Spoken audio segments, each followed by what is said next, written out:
You're muted, Mike. I sure as heck was muted. Hey, good evening, everybody. Give me a thumbs up if you can hear us. We'll give it a few moments here. We've got quite a few folks in here already, so that shouldn't be too long. We'll get this thing started.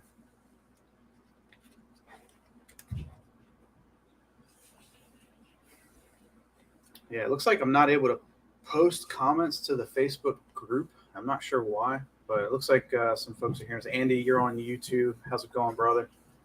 Uh, yeah, I got all of it up. I can see stuff there too. on the group you can. Yeah, I don't know why it didn't show up in there when you commented that. Yeah, there was something going on with because we changed this. We had to shift the time to the right to 8 o'clock, and for some reason, excuse me, something in StreamYard was saying that the update never went to the group page. So I don't know, but we're here. It looks like everything is streaming accordingly, streaming in the right places. So we got 24 folks on. Good evening, everybody. Definitely appreciate y'all's flexibility. I had some things going on tonight, but we're here, and we'll not take too much of y'all's time. I know there's been quite a few questions floating around, over the last few weeks. So hopefully we'll clear the air on some of those questions tonight. If you guys do have questions, please feel free to post them up here in the chat, and we will definitely get to those questions at the end of the captain's meeting. So without further ado, we'll go ahead and kick this thing off. This will serve as your official captain's meeting for the 2023 NVKBA Trail Stop number 3. This is the Bronzeback Yak Challenge. And this will include the Shenandoah River, the Rappahannock River, and the Upper Potomac River. And again, parts of the Rappahannock that are also in play. I'm sorry, not part of the Rappahannock, but the river above the Rappahannock, the Rapidan, is also in play for this tournament as well. And you would have seen those, if you read the event details. We have all the boundary waters listed out there. So I don't know if I have a map on this one, Joel. I know we've made maps on this in the past. I don't think we've changed it a whole lot over the years, other than obviously including parts of the Rapidan a little bit further up. But yeah, for the most part, this event has remained pretty much the same over the last several years. I know over the years sometimes weren't able to fish all three at the same time due to different river levels and the way that the weather was during those times of the year that we fished it. However, this weekend is looking very promising. Looks like the weather's been great. A lot of the river rats that I've talked to throughout the last month or so have said that they've been fishing very well. I think the rivers are definitely coming back, and we're super excited to keep this event on the schedule. I know a lot of folks, this is one of those events where you either love it or you hate it because it's a smallmouth only event.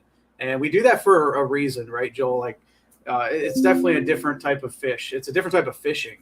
And these bass are definitely very rewarding when you can get on them and get on a good smallmouth bite. They fight like no other bass.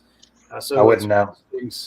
We, I think, dude, did you catch any last year? I mean, I did. I've caught numbers. I just haven't caught much size yet. That is one thing about smallmouth, man. It's the numbers are there. Now the quality is definitely a little more challenging. And again, that's one of the reasons we call this a challenge. I mean, this is kind of gets anglers out of their comfort zone, and we do that for a reason. We've had requests over the years to include largemouth during this event because yes, there's a lot of great largemouth and largemouth honey holes on these rivers, but at the end of the day, 90% of the rest of our events are largemouth or smallmouth, mostly all largemouth. And this is just one of those, another way for our anglers to get out of their comfort zone, to fish something that you may not be as strong in so that you get better at it, right? Because, especially if you're looking to move up to that next level, fishing the national tournaments and national events, you got a lot of lakes, especially up in the northern region of the country, man, like where there's, big smallmouth lakes and things like that. So it's definitely rewarding to learn how to fish for these type of bass. Anybody who fishes for smallmouth can tell you that. Anyway, we'll go ahead and run through the details for this event. And first and foremost, as always, we could not do these events without our amazing sponsors. Please get on our website, check them out. Also, before I get started, I did not, and I have not forgotten about those new members that we have. The last member batch of membership welcome letters that I sent out was a few weeks ago. I think it was right before the last tournament. So I apologize once again. I've been kind of waiting to see the membership sort of die down a little bit, which I think is starting to. We're at that point of the season where you're either going to, continue to fish the season, or you, may wait until next year to become a member, just because we only have 3 trail stops left. So with that said, I still do have another batch of membership welcome letters to get out that'll get you your 2023 decal and all that good stuff. But you should have still received the most important piece for your membership, and that is the welcome letter that lists out all of our amazing sponsors and the gift codes, sorry, not the gift codes, but the discount codes that are associated with those for the ones who are participating in that, donation to the club. So once again, we appreciate all of our sponsors very much. As I can say that all day, but it's very true. We could not do this without them. So, but like I said, membership. I think I probably have at least 20 some new members that have been waiting for their membership welcome letter. So like I said, I do apologize, but they will be coming here very shortly. So let's go ahead and get this thing started. This event will run Saturday, May 20th. That is this Saturday, 2 days from now, or actually more like a day or so from now.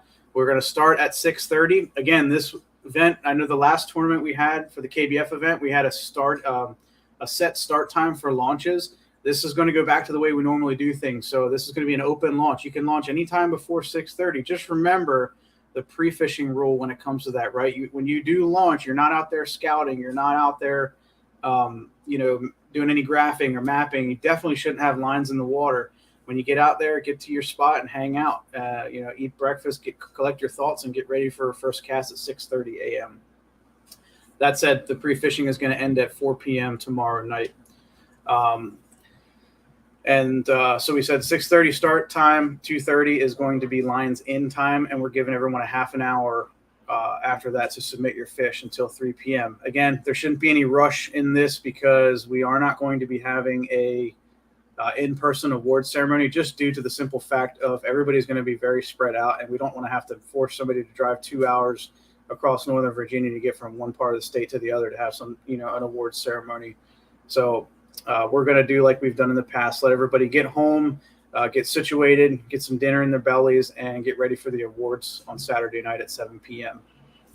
And also, as we have said earlier throughout the week, that we definitely want to get those folks to come online, the winners, with us on the live event to kind of talk about how your day went on Saturday. So like I said, we'll get with everybody after that, but just know that this event is going to be virtual only, and we'll link up with everyone after the fact to do, obviously there's still trophies and prizes involved. So we'll link up with everybody after that to get that squared away. All right. Going to be obviously using KBF rules. If you still have questions about KBF rules, please, if anything's unclear to you, please get with us prior to the event start. Don't wait till the day of the tournament to start asking questions about the rules. It's not the time.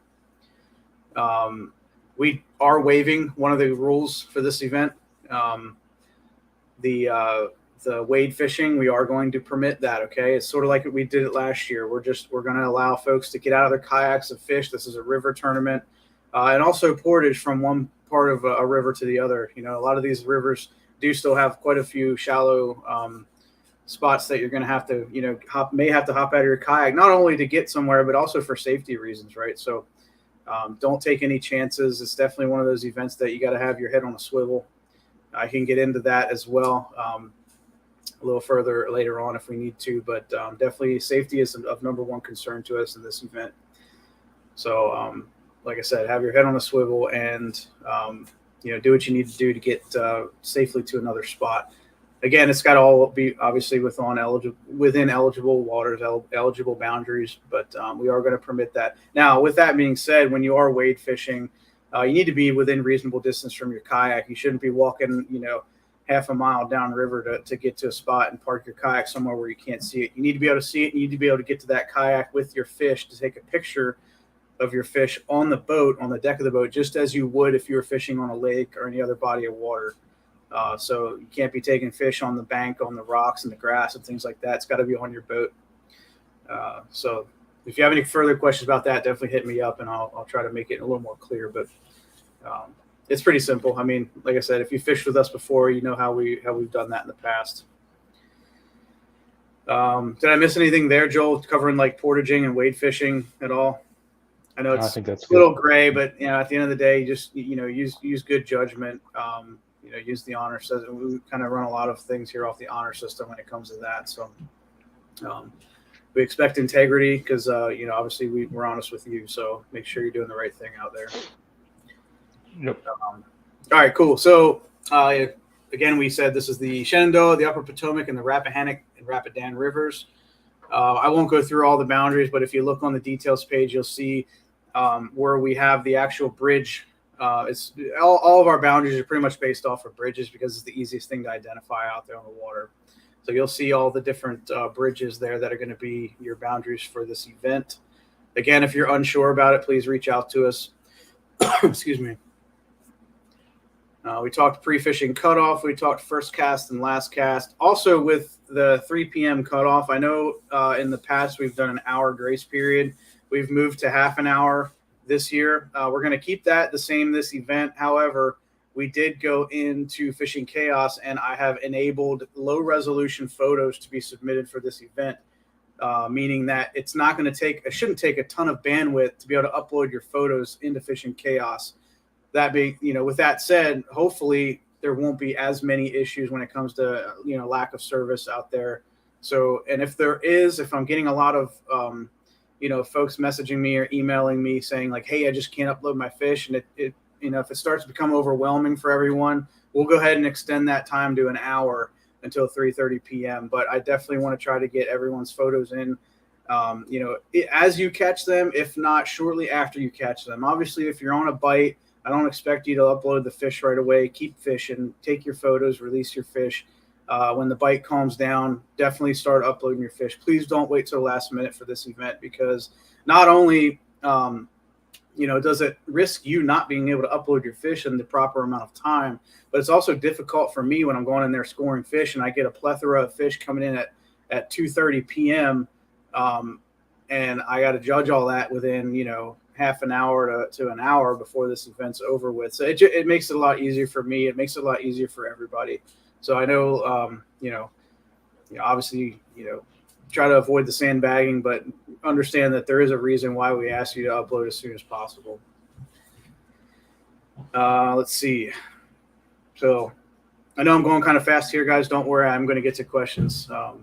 And Joel, please feel free to chime in, brother, and shut me up if I miss something or if you need to elaborate on something. Smallmouth bass only, 5 fish limit, 12-inch minimum for all fish. Again, kayak must be in the photo when you take those pictures, and the identifier, and we use the KBF identifier, and the ID code is going to be released tomorrow morning, an hour before the event starts. So bring a Sharpie with you. Make sure you have, or obviously a dry erase or whatever type of identifier you use. If it's the Blue Fox Tinworks thing, or if it's a paper card, make sure you bring something with you to write on. Bring extra cards too. It's definitely a pro tip there because we're in a river. If you flip, something's going to get wet. So it's good to have extras and good to have a dry bag and a dry box and all that good stuff with you. All the fish will be scored on an approved measuring device. That measuring device are the catch devices, and that includes the original catch board, the plastic catch carbonate, or the aluminum X series.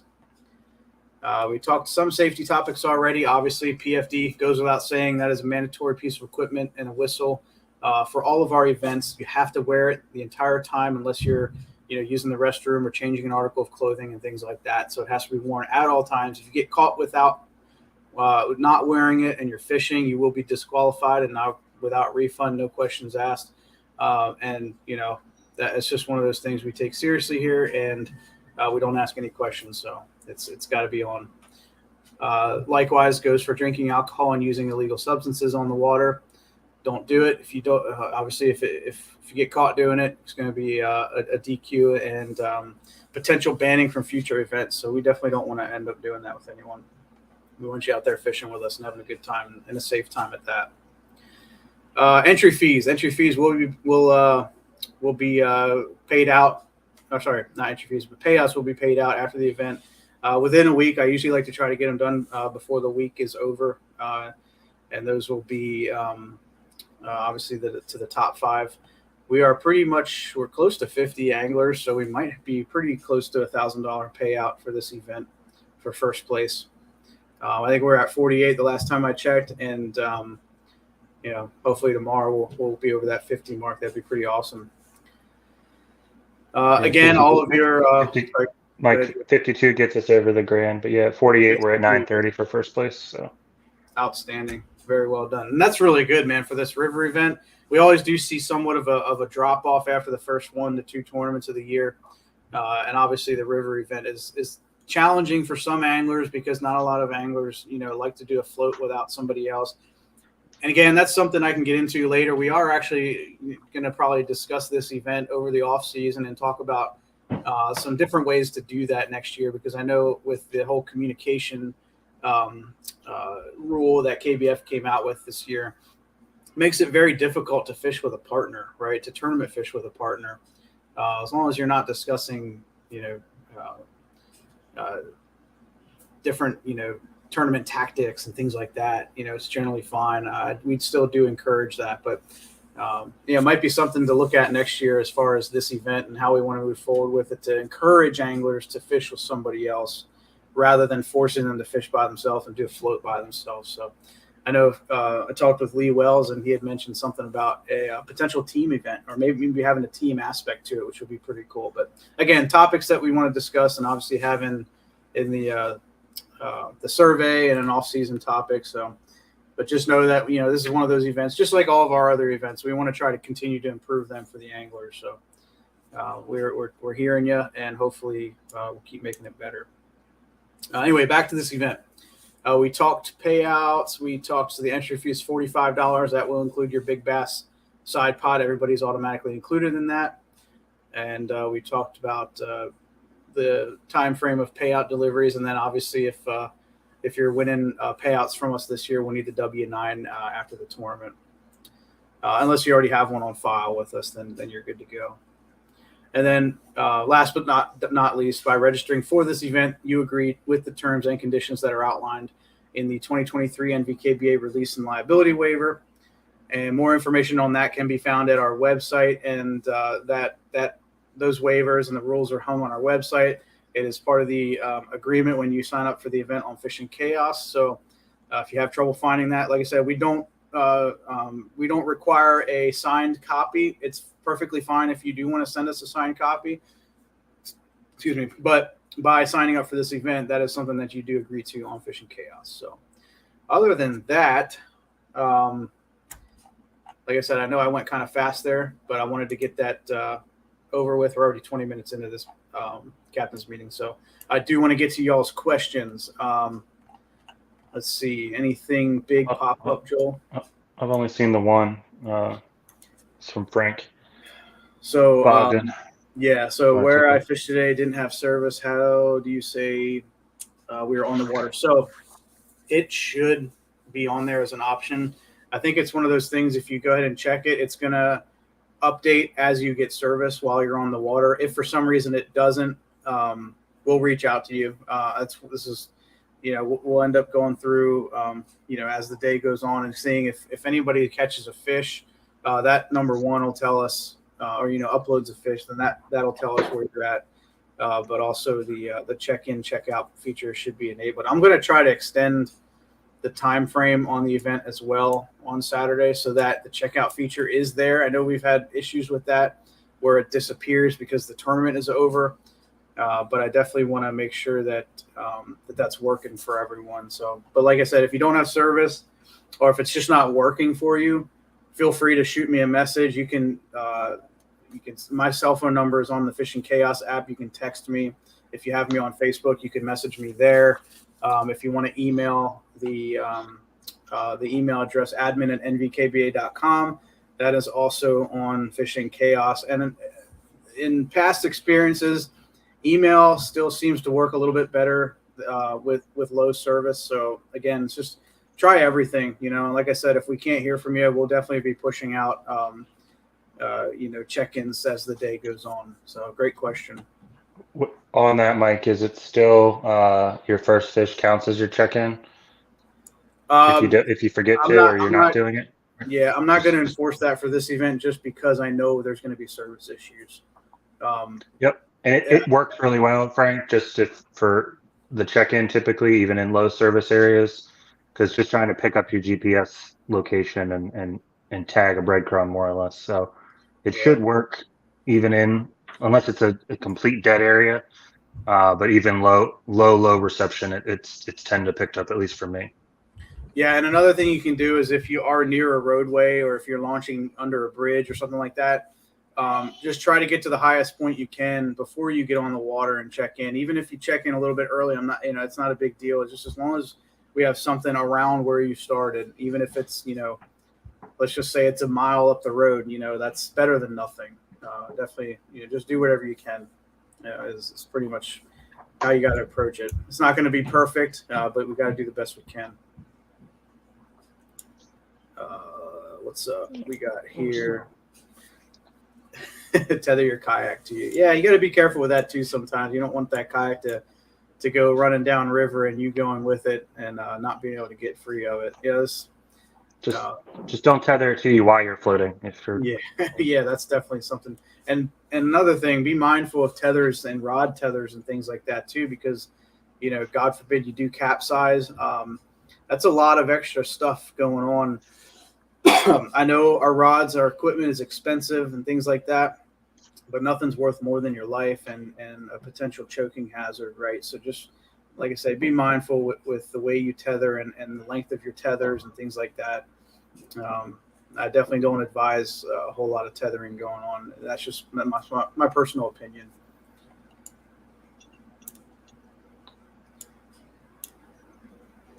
So another question up on the page here. If you're still floating to the takeout after 2:30, yeah, that's totally fine. If you're still on the water, that definitely fine. Not a big deal. Just make sure you check out. Try to check out before that 3 p.m. cutoff for submission.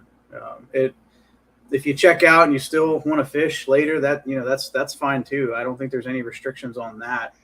Just make sure you're done with the event, and that tells us that you're safe and that you've completed the event safely. Good question. Yeah, I don't know who said that. I just see Facebook user, but somebody mentioned that tethers can be detrimental to a capsizing. Go with minimum gear. Yep. Yeah, I was late. So, I know that was quick, down and dirty. If anyone has further questions, post them up here. We'll be on here for a couple more minutes. Hey, Andy, go get signed up and quit laughing at everything. Is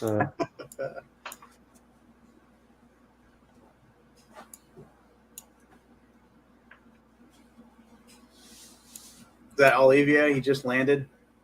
Yeah. I know he said he was out of town.